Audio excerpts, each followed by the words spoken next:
The massive diplomatic vessel floated in the darkness of space like a small moon. Inside, hundreds of beings from across the galaxy gathered in the grand ceremony hall.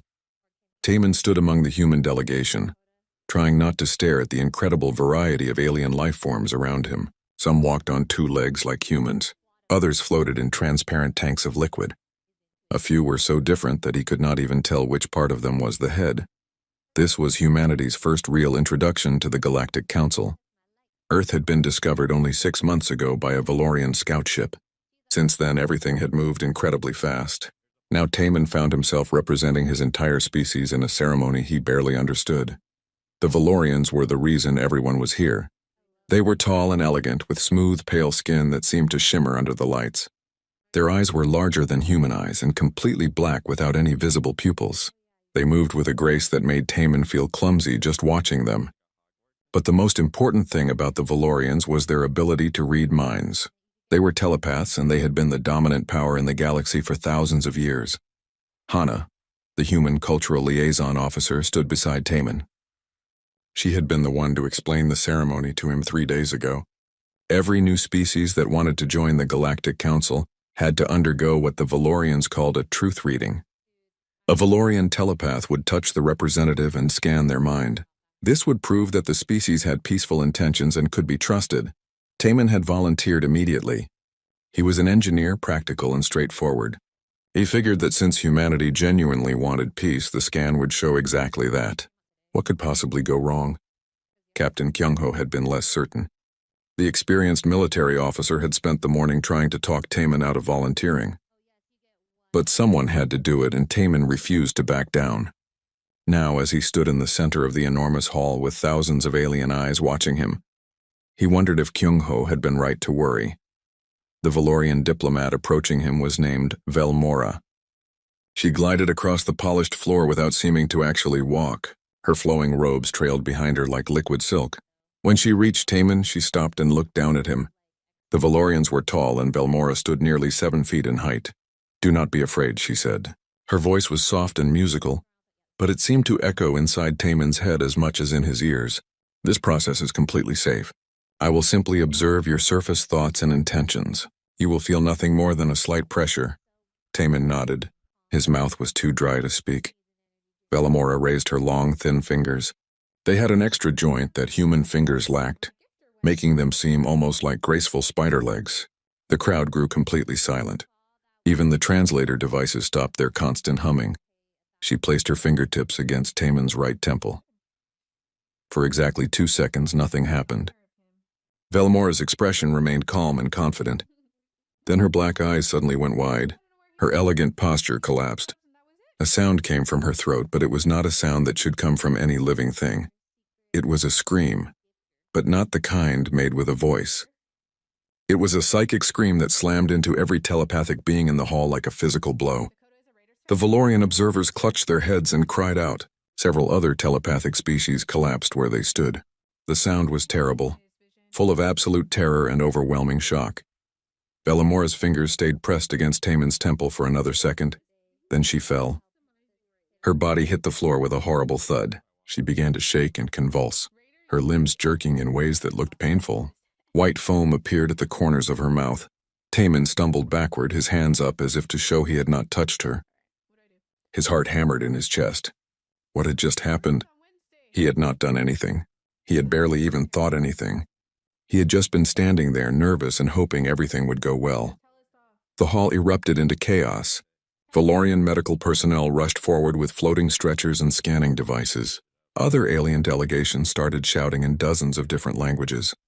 Some were backing away from the humans. Others were pointing and making what were clearly accusations. Captain Kyung-ho grabbed Taman's arm and pulled him back toward the human delegation. Hana was already activating her communication device, calling for their security team. The other human representatives formed a protective circle around Taman. On the floor, Velmora continued to convulse. The Valorian medics worked frantically over her, but nothing they did seemed to help. Her eyes had rolled back in her head. Her breathing came in short, desperate gasps. A Valorian official, his face twisted with anger and shock, pointed at the humans. "What have you done?" he demanded. "What weapon did you use?" "We did nothing. Kyung-ho shouted back. Your diplomat touched him. We just stood here. Impossible. Velomora is one of our most skilled telepaths. She has performed this ceremony 1,000 times. Your human must have done something. Taemin found his voice, though it shook. I swear I did nothing. I just thought about how nervous I was. That's all. I wanted this to go well. More Valorian telepaths were being carried out of the hall now. Some were unconscious. Others were awake but looked dazed and traumatized.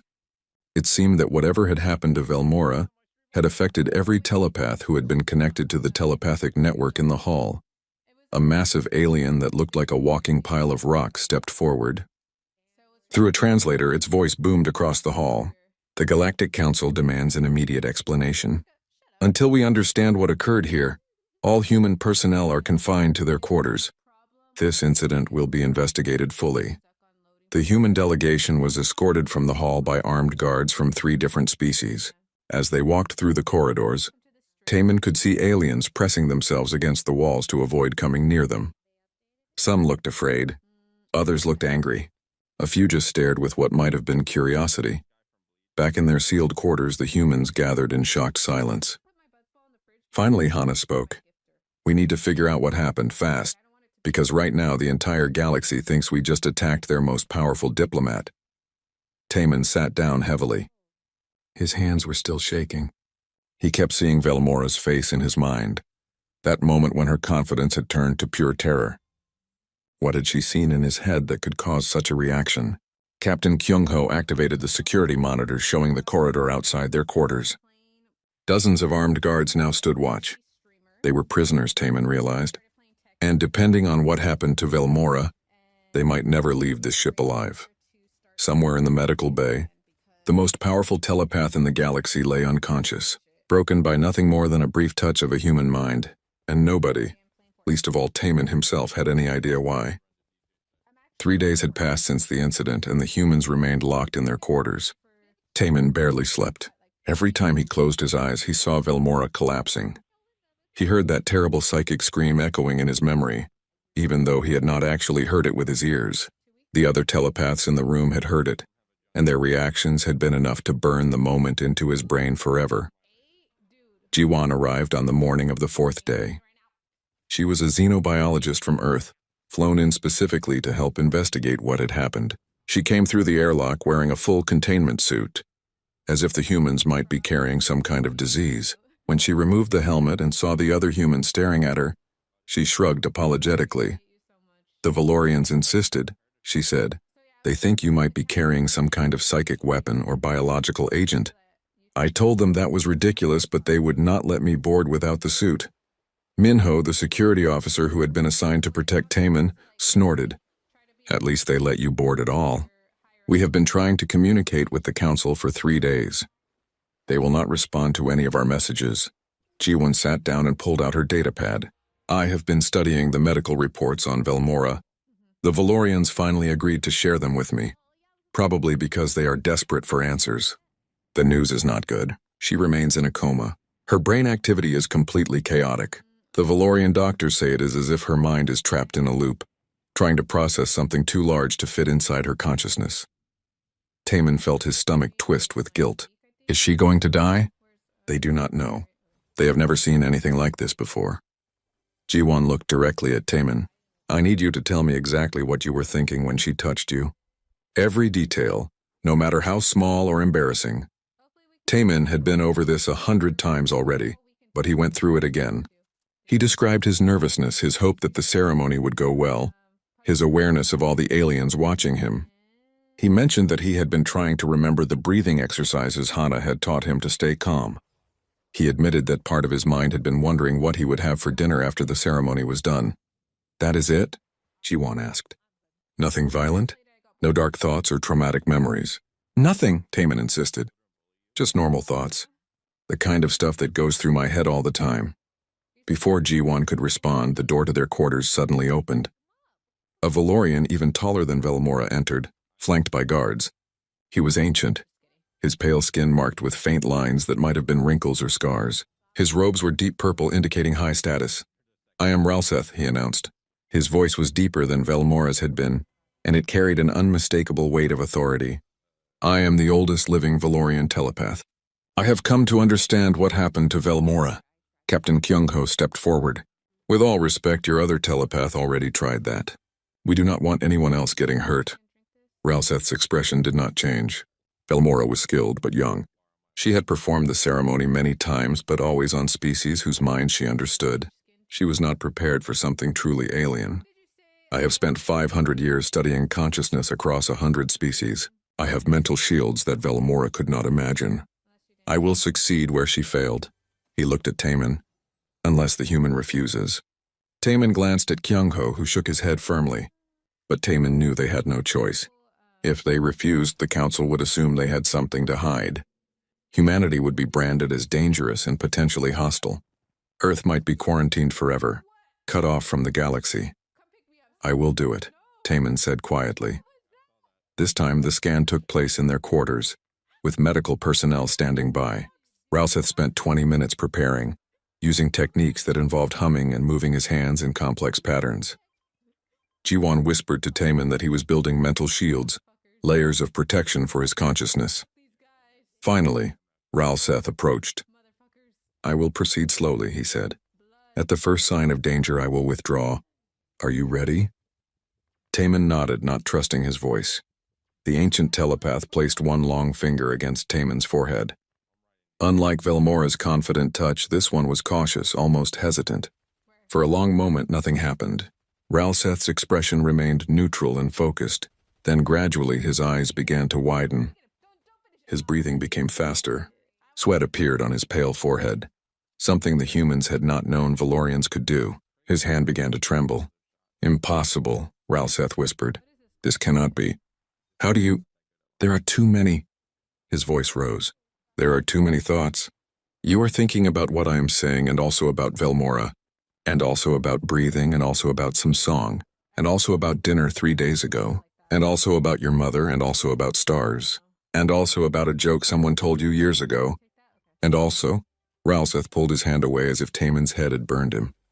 The ancient telepath staggered backward, gasping. Unlike Velmora, he remained conscious, but his face showed pure shock. He looked at Taemin as if seeing a monster. What are you? Ralseth demanded. How can you live like that? Taemin blinked in confusion. Like what? I am just thinking normally. Normally? Ralseth's voice was shrill now, his composure completely gone. You have dozens of thoughts happening simultaneously. Your mind is not one consciousness, it is a crowd. How do you function? How do you make decisions when 100 different thoughts are all screaming for attention at once? The humans looked at each other in confusion. Jiwon stepped forward carefully. Is that not normal? Do Valorians not think that way? Ralseth took several deep breaths, clearly trying to calm himself. When he spoke again, his voice was more controlled, but the shock had not left his eyes. No, we do not. When a Valorian thinks, there is one thought, clear and focused. When we are done with that thought, we move to the next one. Our consciousness is like a still pond. A human mind is like... He struggled for words, like an ocean in a storm. Chaos, pure chaos. He turned to his guards. Summon the council immediately, they must hear this. 2 hours later, Ralseth stood before the assembled Galactic Council. The humans watched via video link from their quarters. The ancient telepath looked tired and shaken, nothing like the confident figure who had entered their room. The humans are not carrying a weapon, Ralseth announced to the council. They are the weapon. Their minds are fundamentally incompatible with telepathy. I touched the surface of the humans' thoughts and found not one consciousness, but echoes of billions. Every human apparently experiences this.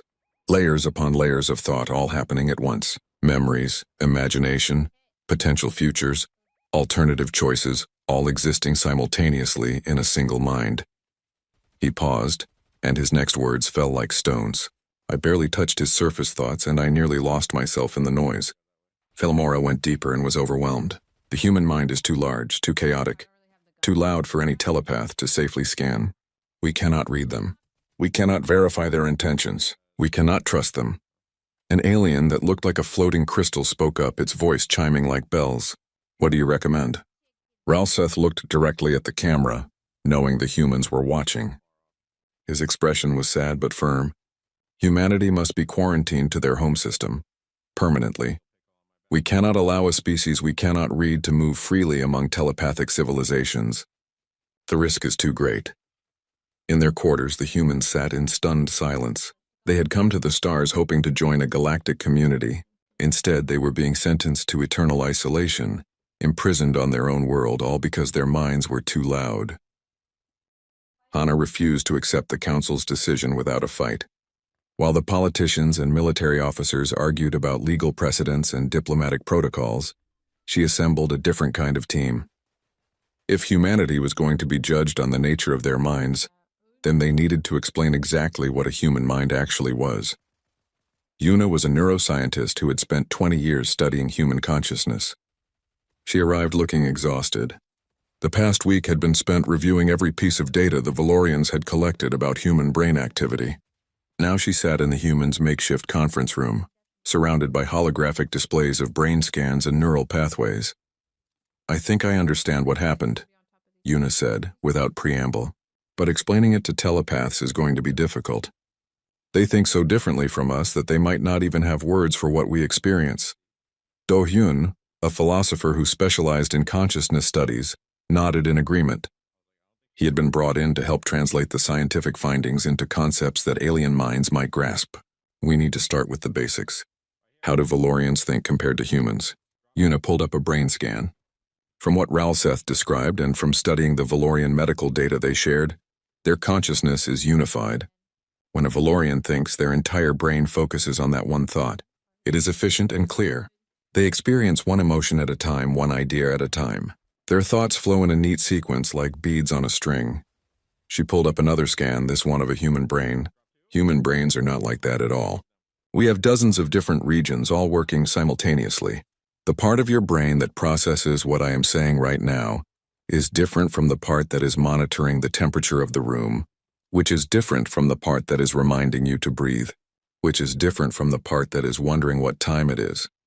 Taman, who had been listening quietly, spoke up. "But that is normal. Everyone thinks like that, right?" "Everyone human," Una corrected. "But apparently not everyone in the galaxy. Telepathic species evolve differently. Think about it. If everyone around you can read your thoughts, you need those thoughts to be clear and organized. You cannot have private thoughts, so your brain learns to think in a simple, straightforward way. Over millions of years, telepathic species evolved brains that produce one clear thought at a time."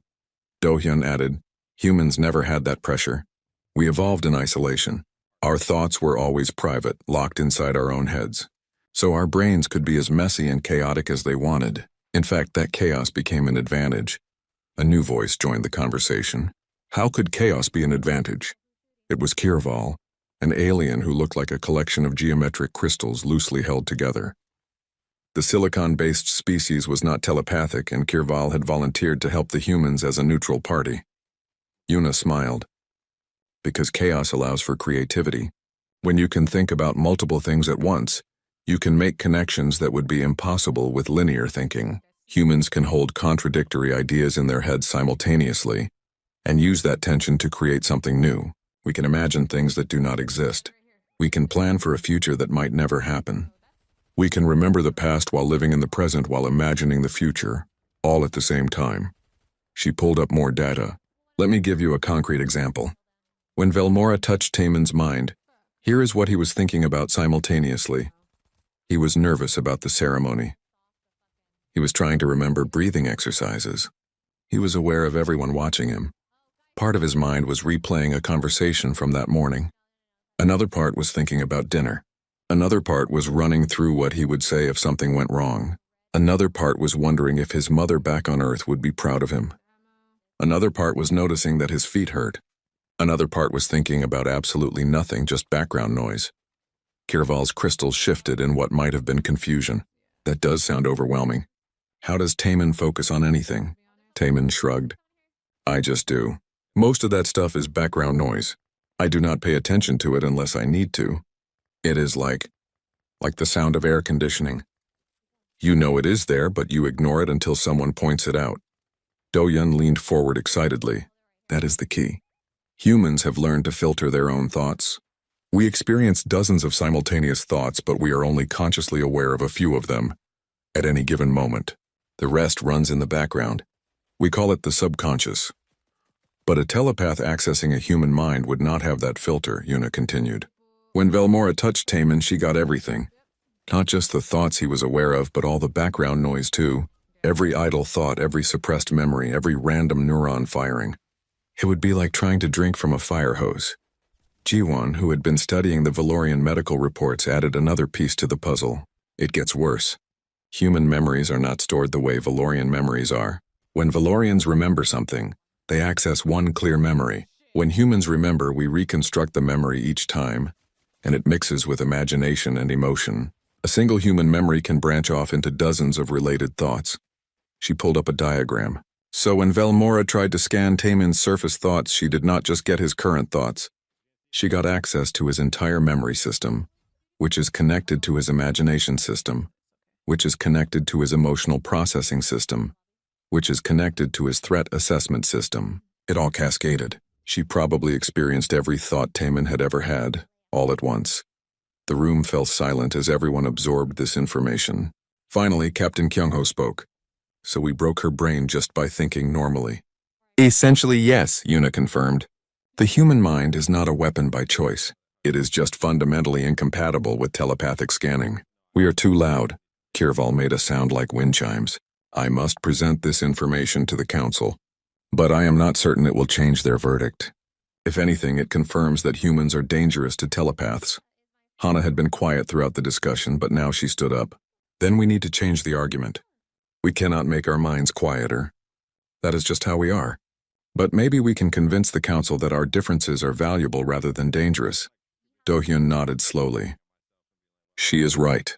The council is not going to let humanity join just because we explain the science. We need to show them why they should want us, despite the risks. Over the next 2 days, the team worked to compile a presentation for the council. They included brain scans, psychological studies, and evolutionary history. But more importantly, they included examples of what human creativity had accomplished. They showed art that could never exist without imagination. They showed technology born from thinking about multiple problems simultaneously. They showed music that blended contradictory emotions into something beautiful. Una prepared one final piece of evidence. I want to add something to the presentation, she said. Something that will make them understand what they are actually afraid of. She pulled up a recording of Ralseth's testimony. The ancient telepath said that touching Taman's mind was like experiencing billions of consciousnesses. That was not an exaggeration. When Taman thinks about his mother, he is not just remembering her. He is imagining her reactions, simulating conversations they might have, considering how she would feel about his decisions. In a sense, he carries a simplified version of her consciousness inside his own mind. He does this with everyone he knows well. She let that sink in. Humans are not just individuals. Each human mind contains echoes of every person they have ever known, every character they have read about, every possible version of themselves they have imagined. We are not just one consciousness. We are multitudes. That is what terrified Ralseth. Not that we are dangerous, but that we are vast. Kirval agreed to present their findings to the council. As the alien left with the data files, Taman felt a small spark of hope. Maybe, just maybe, the galaxy would understand that humanity's chaotic minds were not a threat, but a different way of being conscious, a way that had value, even if it could never be read by telepaths. But as he looked at his companions' faces, he could see they all shared the same worry. The council had already made its decision. Would evidence and explanations be enough to change minds that had been made up out of fear? The presentation had done little to change minds. The Galactic Council watched Yuna's explanation of human consciousness with interest, but interest was not the same as acceptance. When the presentation ended, the chamber filled with the sound of dozens of species discussing the matter in their various languages. The humans, still confined to their quarters and watching via video link, could not understand most of what was being said, but they understood enough from the body language and tone. Fear, suspicion, uncertainty. The telepathic species, who made up nearly half the council, looked especially troubled. Even the non-telepathic species seemed hesitant about embracing a race that could not be mentally verified. Then Veltorin spoke. He was a Valorian military commander, younger than Ralseth, but with a bearing that commanded attention. His uniform was dark gray, marked with symbols that indicated significant combat experience. The humans have explained why their minds overwhelm our telepaths, Veltorin announced. But this explanation does not reduce the threat they represent. In fact, it makes them more dangerous. Consider what this means for galactic security. He activated a holographic display. For 10,000 years, peace in this galaxy has been maintained through telepathic verification. We can read each other's intentions. We can detect deception. We can verify treaty compliance. This system has prevented countless wars. But humans break this system entirely. The display showed scenarios. A human diplomat negotiates a treaty. We cannot verify if they are being honest. A human ship enters our territory. We cannot scan the crew to confirm their intentions are peaceful. A human corporation makes a business deal. We cannot detect if they plan to honor their agreements. Humans can lie to us and we would never know. Murmurs of agreement rippled through the council. Veltorin continued, pressing his advantage. But it is even worse than simple deception. If human minds can damage our telepaths just by being scanned, then humans are walking psychic weapons. What if a hostile human deliberately allows a telepath to scan them, knowing it will incapacitate that telepath? What if humans use this as a military tactic? Captain Kyung-ho cursed quietly in the humans' quarters. He is making us sound like weapons. Because to them we are, Sujin said quietly. She was a military strategist who had been part of Earth's defense planning for decades. He is not wrong either. If I were planning a military operation against telepathic species, I would absolutely use our mental incompatibility as a tactical advantage. Hana turned sharply. You cannot be serious. Sujin's expression was grim. I am being realistic. Veltorin is right to see us as a security threat. From a military perspective, we are immune to the galaxy's primary intelligence-gathering method. That makes us incredibly dangerous even if we have no hostile intentions. On the screen, Veltorin was concluding his argument. I propose that humanity be given two choices. Either they accept genetic modification to make their minds readable by telepaths, or they remain quarantined in their home system indefinitely. We cannot risk letting an unverifiable species move freely through galactic space. The chamber erupted in debate. Some species agreed with Veltorin. Others argued that forcing genetic modification was unethical. The humans watched in growing despair. Both options were unacceptable.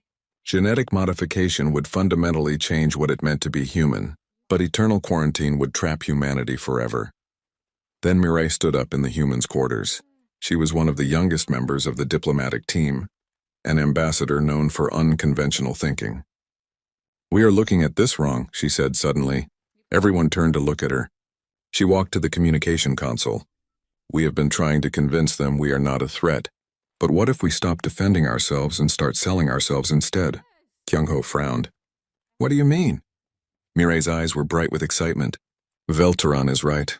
We are a security risk to telepathic species, but that same quality makes us incredibly valuable. We need to make the council want us despite the risk. She activated the communication channel to the council. Ambassador Mireille of Earth requests permission to address the council. There was a long pause. Finally, the crystalline alien who served as council moderator responded. Permission granted. But make it brief. The council is close to a final vote. Mireille took a deep breath. Honorable council members, I will not waste your time defending humanity or begging for acceptance. Instead, I want to ask you all a question. When was the last time any of you were surprised?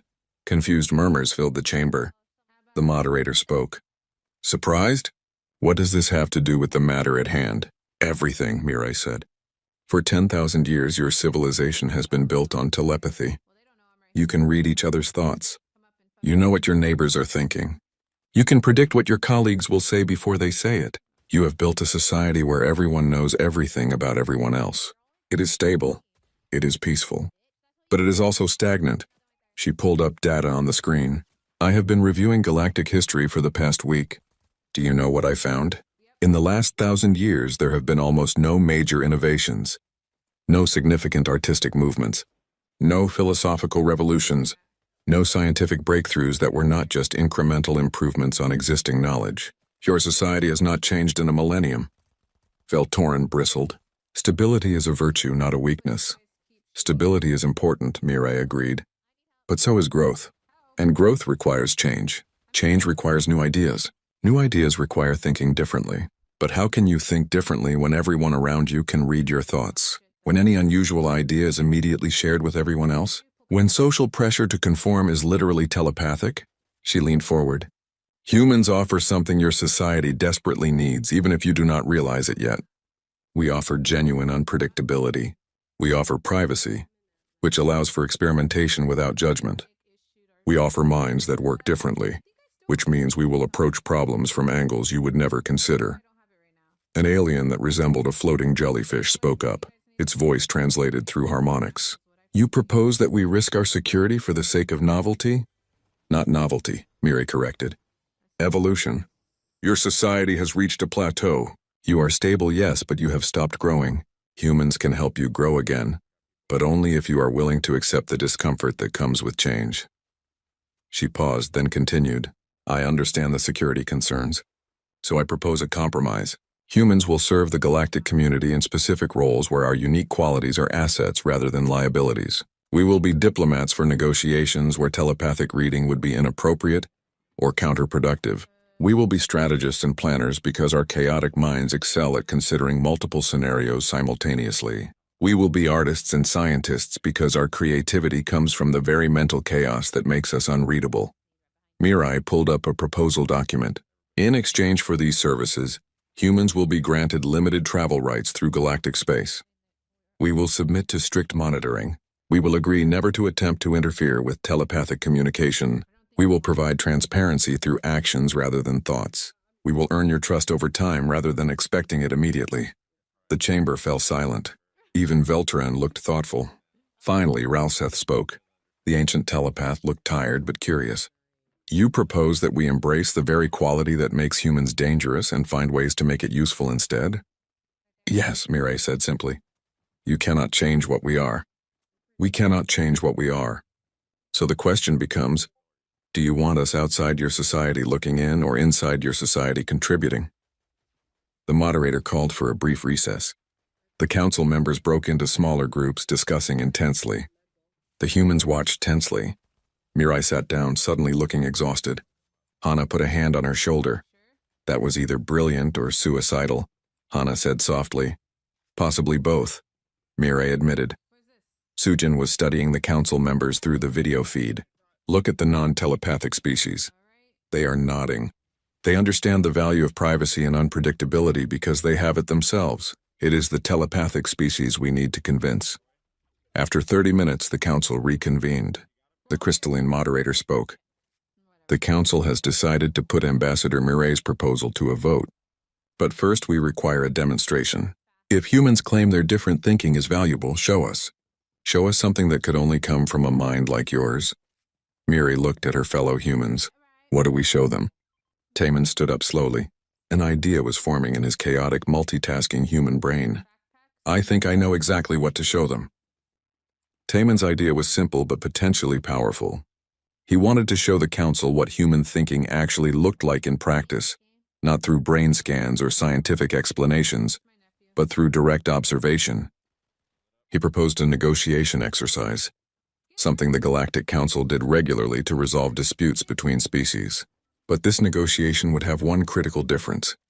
The human negotiator would not be scanned telepathically. The council agreed, though some members remained skeptical. They selected a scenario that had been used in diplomatic training for centuries. Two species would negotiate the rights to mine a valuable asteroid field. The scenario was designed to test a diplomat's ability to find creative compromises under pressure. Captain Kyung-ho volunteered to be the human negotiator. He had decades of military and diplomatic experience, and more importantly, he understood how to think strategically under observation. The Valorians selected one of their senior diplomats to negotiate against him. Her name was Sylvan, and she was known for being one of the most skilled negotiators in the galaxy. The negotiation took place in a transparent chamber in the center of the council hall. Kyung-ho sat on one side of a simple table. Sylvan sat on the other. Observers from every council species watched from elevated seats surrounding the chamber. Normally, this exercise would take less than an hour. The telepathic negotiators could read each other's true positions and quickly find a mutually acceptable compromise. The exercise was really just theater, a demonstration of diplomatic skill. But this time would be different. Sylvan could not read Kyung-ho's mind. She would have to negotiate the old-fashioned way using only words, body language, and logic. The scenario began. The asteroid field contained rare minerals needed by both species. Each side had legitimate claims and genuine needs. The traditional solution involved splitting the resources based on need and capability, but the specific percentages required careful calibration. Sylvan opened with confidence, laying out her species' position clearly. She explained why they needed 60% of the mining rights using economic data and population statistics to support her argument. It was a strong opening position, delivered with the expectation that Kyung-ho would counter with his own inflated demand, and they would quickly find the middle ground. But Kyung-ho did not counter immediately. Instead, he paused, thinking. The silence stretched for almost a minute. In the observation seats, some aliens shifted uncomfortably. Telepathic negotiations never had these awkward pauses because thoughts moved faster than words. Finally, Kyung-ho spoke. I understand your position. Before I respond, I would like to know more about your mining technology. What is your maximum extraction rate from this type of asteroid? Sylvan blinked, surprised by the question. Our maximum rate is approximately 10,000 tons per year. Kyung-ho nodded and made some notes. And how many years would you need to extract the minerals your species requires? Based on our current projections, approximately 15 years. Interesting. Kyung-ho leaned back in his chair. My species has different extraction technology. We are slower, only about 6,000 tons per year. But we need less total volume because we can process the minerals more efficiently. We would need about 20 years. He pulled up a holographic display showing a timeline. What if instead of splitting the asteroid field by percentage, we split it by time? Your species mines exclusively for the first 15 years, extracting what you need quickly. Then my species takes over for the next 20 years, working more slowly. This way, both species get exactly what they need rather than fighting over arbitrary percentages. Sylvan stared at him. The solution was elegant and logical, but it had come from a direction she had not anticipated. In a traditional telepathic negotiation, both parties would have immediately understood their underlying needs and time constraints. But because she could not read Kyung-ho's thoughts, he had been able to withhold that information and use it strategically to propose a solution she had not considered. That is acceptable, Sylvan said slowly. But what about security? How do we ensure your species will not begin mining before the 15 years are complete? Kyung-ho smiled slightly. We establish an independent monitoring station, staffed by a neutral third party. Perhaps the crystalline species, since they have no need for these particular minerals. They verify the timeline is being followed and report any violations to the council. The crystalline delegate watching from the observation area chimed their approval.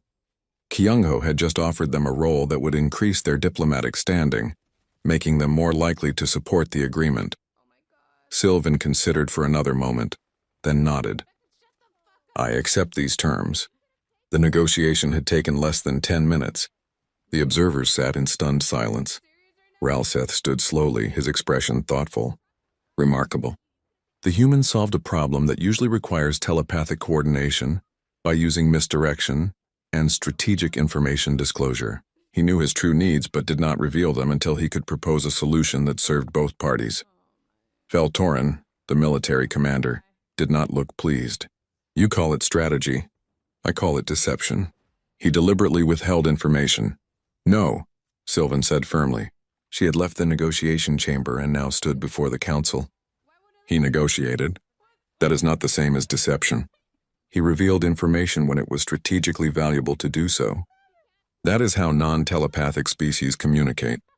They choose what to share and when to share it. I found it refreshing. For the first time in my career, I had to actually think about what my counterpart might want instead of simply knowing it. Kirval, the crystalline alien who had been helping the humans, spoke up. I believe this demonstrates Ambassador Mireille's point perfectly. The human thought about the problem differently.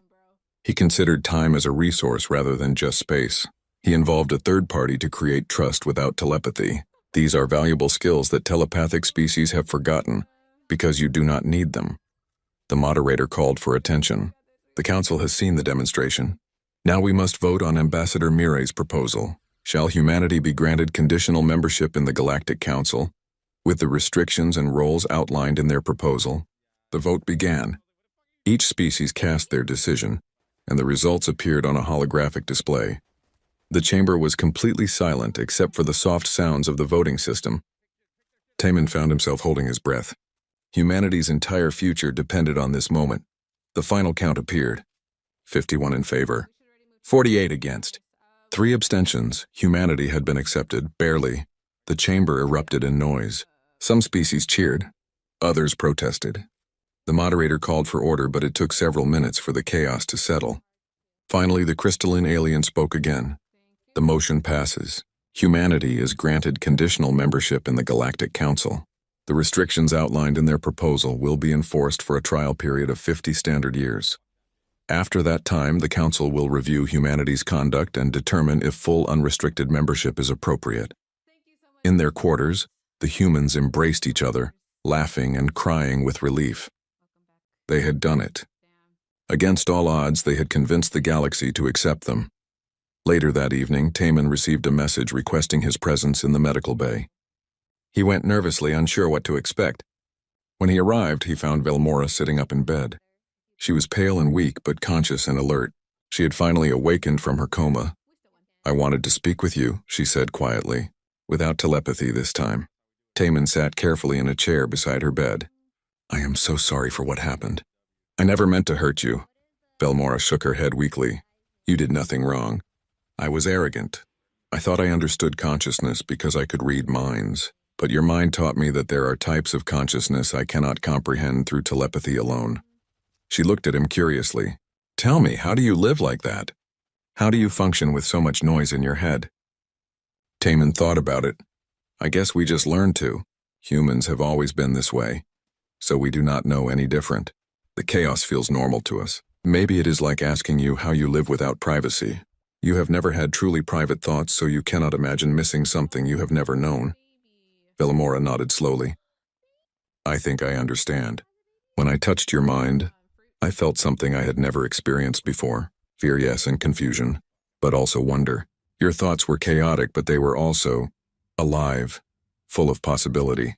You were thinking about so many things at once, and some of those thoughts contradicted each other. But somehow you contained them all without conflict." She smiled faintly. "I think perhaps your people will teach us something valuable. You will remind us what it means to have genuine privacy, to think thoughts that no one else knows, to surprise each other. I am not certain we are ready for that lesson, but perhaps we need it." Taman stood to leave, but Velmora stopped him with a question. "What were you really thinking when I touched your mind? You told everyone you were just nervous. But there was something else, was there not?" Taman hesitated, then smiled. "I was thinking about my mother, about what she would say if she could see me representing humanity to the galaxy, and I was imagining the story I would tell her when I got home.